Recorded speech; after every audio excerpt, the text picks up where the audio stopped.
My boss didn't believe I actually needed my wheelchair, so she decided to test me in front of the entire company. I've used a chair since college after a diving accident left me with incomplete spinal cord damage. I can stand for short periods, walk maybe 10 feet on good days, but it's unpredictable and draining. Most people get it after one explanation. My new manager, Patricia, did not. It started with comments. "Oh, you're standing today," when I'd reach for files on higher shelves. "I saw you walk to the bathroom earlier," with this knowing tone like she'd caught me in some elaborate lie. I tried explaining ambulatory wheelchair users to her multiple times. How disability isn't all or nothing. How bodies are complicated. She'd just nod with this tight smile that screamed she thought I was scamming the system.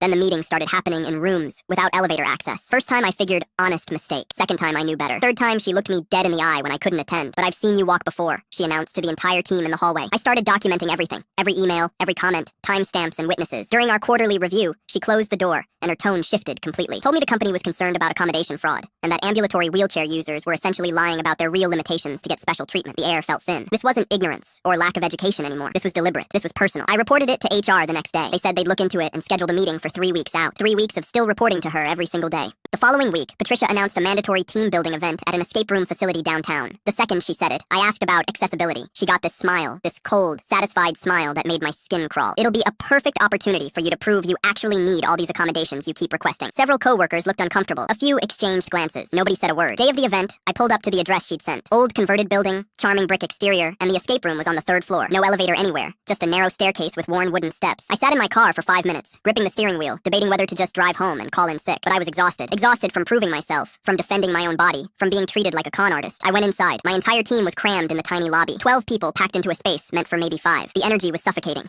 Nobody would make eye contact with me. They all knew. They all knew exactly what this was. Patricia stood at the bottom of the staircase like a bouncer, arms crossed, chin up, practically glowing with smugness. "Oh good, you made it," she announced, voice loud enough to cut through the awkward silence. Everyone's head snapped toward me. "The escape room is upstairs, so I guess you'll have to walk up those stairs. Or you can admit right now in front of everyone that you've been faking this whole wheelchair thing to get out of work." The silence was crushing. Someone's phone buzzed. I heard traffic outside, heard my own heartbeat. I saw phones being pulled out, people sensing drama. My coworker, James, looked like he wanted to say something. His mouth opened slightly, then closed. He looked at the floor. I pulled out my phone with shaking hands, put it on speaker, and called our HR director directly. Asked her to come to this address immediately and bring someone from upper management. Then I started talking. Explained the inaccessible venue, the public confrontation, the setup, the months of comments leading up to this moment. Patricia's face drained of color. "This is completely unnecessary," she stammered, her confidence cracking. "This is just a misunderstanding." I was trying to encourage team participation. I didn't stop. Kept listing everything while my coworkers stood frozen. Then something shifted. People started nodding, started confirming details. "Yeah, she did say that." I heard that comment too. The meeting room thing happened multiple times. HR showed up in 18 minutes with our regional VP. They pulled Patricia aside immediately. Turns out she'd been flagged twice before at her previous district location for similar disability discrimination issues. She just kept getting shuffled around with warnings and transfers instead of actual consequences. They escorted her out of the building that same afternoon. Security guard carrying her box of desk belongings behind her. She didn't look at anyone on the way out.